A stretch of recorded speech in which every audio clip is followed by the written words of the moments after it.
What's going on, everybody? Welcome back to the show. Another episode of Seahawks Now. I'm your host, Levi. Let's get into some interesting Seahawks news today. We've got Nick Emenery. He's been named as a top 5 candidate for Defensive Rookie of the Year. We discuss the possibility of that and if that could really happen. We also discussed Trey Hendrickson. There's an update on his trade status. Could the Seahawks actually be thinking about a trade for the disgruntled Bengals superstar? And the Seahawks are going to be holding some joint practices this year. We discuss what that means for the future of this team, the future of this coaching staff, and just kind of going in a new direction from ways of old. But all right, guys, before we begin, make sure you like this video, subscribe to the channel, and comment down below, what do you want to see us talk about in future videos? All right, guys, let's get into it. Nick Emenery has been named a top 5 candidate for a big award. I was just scrolling Twitter this morning, and lo and behold, what headline did I see? But Seahawks second-round pick named top 5 Defensive Rookie of the Year candidate. And that is, of course, talking about former South Carolina defensive back safety Nick Emenery. Yes, Nick Emenery was picked at number 35 overall. He was considered to be the best safety in the draft and one of the best physical players in the entire draft. He has incredible physical traits.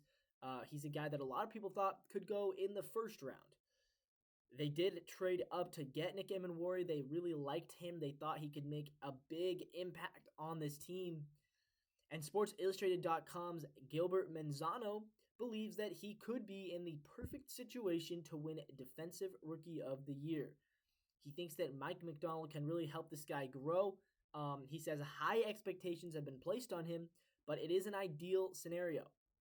Manzano writes, the versatile second-round rookie safety has received comparisons to Hamilton because he's now under the tutelage of coach Mike Macdonald, who was the Baltimore's defensive coordinator before taking the job in Seattle. So they're, of course, talking about Hamilton, who's up there in Baltimore. Kyle Hamilton, who had a great season under Mike Macdonald's tutelage.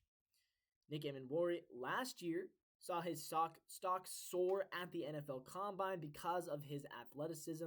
He is a little bit behind in terms of his development as a safety because he's very versatile. He basically just flies around the field, but he's kind of, at South Carolina, he kind of played without a true position. So it'll be interesting to see what happens now that he's kind of more in a defined role as, like, yes, you are going to be the safety, the free safety, I believe, because Julian Love, I think, is going to be playing strong safety, but I'm not sure. So it'll be interesting to see how he develops as a safety.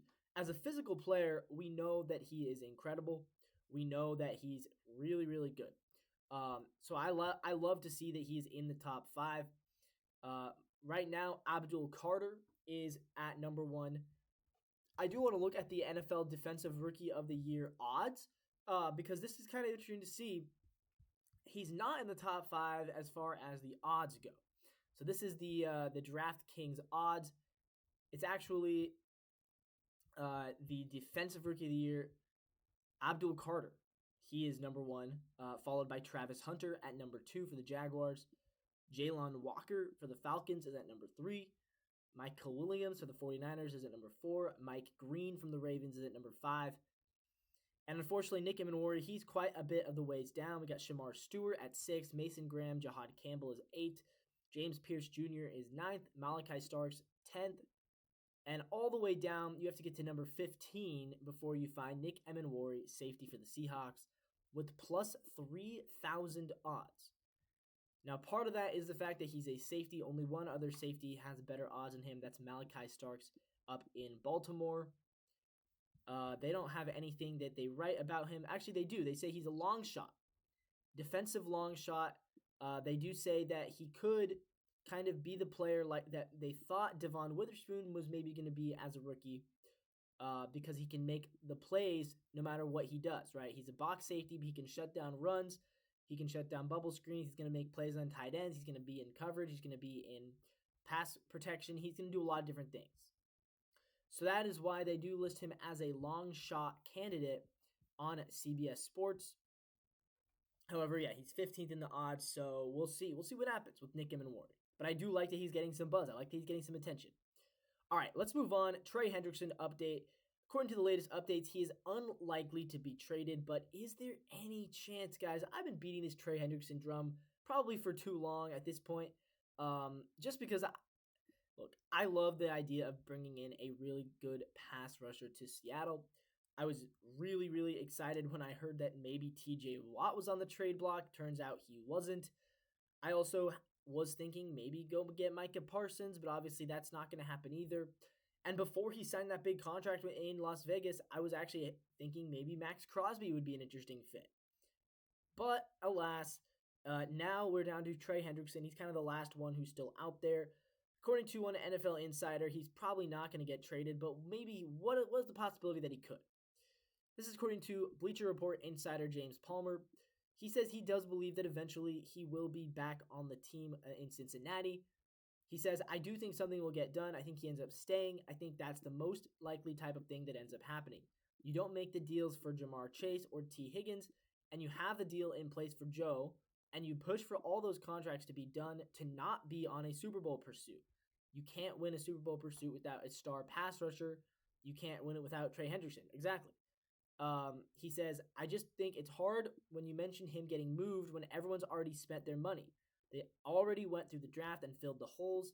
The amount of money you probably have to have because you're not going to trade for him and not sign him. So it'd be hard for a team to have that amount of money in their salary cap. Deals like this don't happen at this point in the NFL calendar very often. So he does leave the door a crack open. He does say, it doesn't happen very often. Maybe this year could be a year that it happens. I don't know. Probably not, it sounds like, which is unfortunate for us. Obviously, we want to see Trey Hendrickson in Seattle. I want to see Trey, maybe not for all of us, but I want to see him in Seattle. So I know that it's kind of a tough thing to swallow when you're saying, well, it's probably not going to happen. And the truth is, it's probably not going to happen. I mean, I understand that. Yes, I'm asking a lot of my team, asking them to go get literally a superstar pass rusher on May 22nd. I'm just saying, I think he'd do really well in Seattle.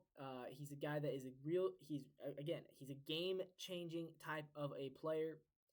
And if he doesn't want to play in Cincinnati, I would welcome him with open arms in Seattle. I still think if I'm John Schneider, I'm on that cell phone, seeing if anybody picks up.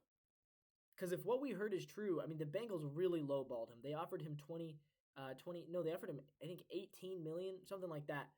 And he is worth probably $30 million or more a season, maybe pushing $40 million a season. So the Bengals, yeah, they tried to lowball him. They tried to get him for cheap. He called their bluff and said no, and now they're stuck in kind of these contract feuds. Anytime players are in contract feuds, good players, it's always worth it, I think, to give him a call and say, look, if you don't want to pay him, maybe we can. Let's just see how much could this deal take. But it does sound like that's probably not going to happen. All right, guys, let's move on to the last thing I wanted to talk about today. The Seahawks will be holding joint practices this offseason with the Green Bay Packers. An interesting thing, the Seahawks do not usually do these kind of joint practices. Definitely something that's new for them. The Packers are also holding joint practices with the Colts. And the Packers are a team that they really do like to do joint practices. They've done it with a lot of teams. The Jets back in the day, the Saints, Patriots, Broncos. The Packers like to do these joint practices. The Seahawks, especially with Pete Carroll, they did not like to do these joint practices. Pete Carroll was not the type of a guy who wanted to do that. He liked to do things his way, They very rarely had contact with another team until the preseason, according to 12th Man Rising. He thought, the potential for injury, potential to expose the team's plans. But no, the Seahawks this year, they're going to be holding a joint practice. It's going to be in late August after preseason's second game. So in between weeks 2 and 3 of the preseason, that's when they're going to be happening. They do not allow for scheming against an opponent. But that's not the point. Coaches want to see how their teams will do in certain situations. Many times it's just the starters that are going up against each other. But sometimes it's not. Sometimes you're getting the backups going up against each other. Mike McDonald last year had a joint practice against the Titans right before they actually played the Titans in a preseason game. This year it's going to be, again, right before the Seahawks play the Packers in Green Bay. The actual preseason game, it's meaningless, right? I mean, it's a preseason game in week 3. None of the starters are going to play. And the Seahawks obviously don't have the Packers on their schedule for this year, so they're not worried about exposing their playbook to Green Bay. So yeah, the idea of doing joint practices is kind of a fun one, you know. You get to learn a lot about yourself going up against other teams. You get to learn a lot about your backups. At that point, you're making final roster cuts, final roster decisions. So yeah, I think that'll be really interesting to see. With that all being said, though, guys, that's going to wrap things up for today's video. Again, if you like the video, make sure you hit that like button. Subscribe to the channel down below if you want to get more future content. And please let me know, what do you want to see out of this channel? Again, it's been kind of a slow couple of weeks as far as news goes. We're post-draft, but we're not to training camp yet. So there's not a lot to talk about right now. That's why you see me kind of looking for random things to talk about Seahawks related. So if you have anything you want me to discuss, drop it down in the comment section. I do read the comments. I want to see, what do you guys want to hear from me? What do you guys want me to talk about? Do you want me to do maybe some player comparisons? Do you want me to do some kind of more debate style stuff? I don't know. You guys let me know, what do you want to see? But with that all being said, I'll see you tomorrow. And as always, until next time, go Seahawks.